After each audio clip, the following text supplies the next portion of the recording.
feel autumn is in the air?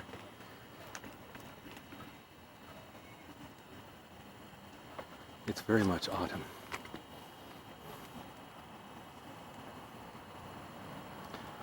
Very much.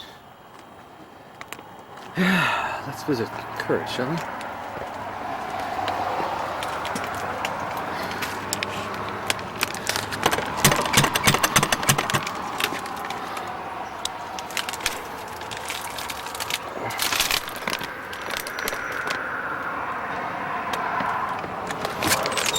Well, hi, Curt. Hey, what's this? I just thought I'd stop by and say hi and see what you're up to. Come on in. May I come in and join your humble abode here? This is my friend Posterity. Posterity. Yeah, this is Posterity. I thought I'd bring Posterity over and say hi to you. All right. Boy, the TV sure is loud in here, I'll tell you. Well, the owner is pretty deaf.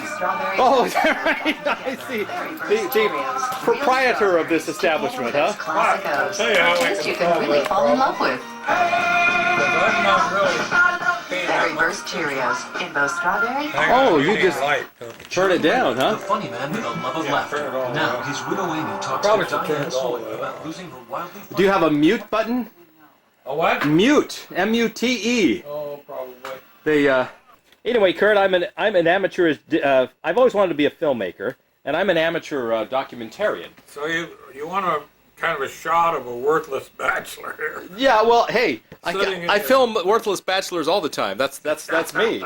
For you and I are birds of a feather in that essence. So it's been. Birds of a feather stick together, right? You've been retired for 2 years now. I've been retired for going on 3 now. I noticed you still have your happy retirement yeah, up there. I've got my happy retirement. Did you have a party? Yes, I Uh-huh. had a big party. Yeah. And a whole bunch of people showed up. Even the big boss showed up, Oh yeah. the owner, Yeah. which kind of shocked me. And I went to the party as a hippie. You know, I had an earring and Oh, I was growing a beard and I remember the beard. I Yeah. had Beatle glasses. And Wow.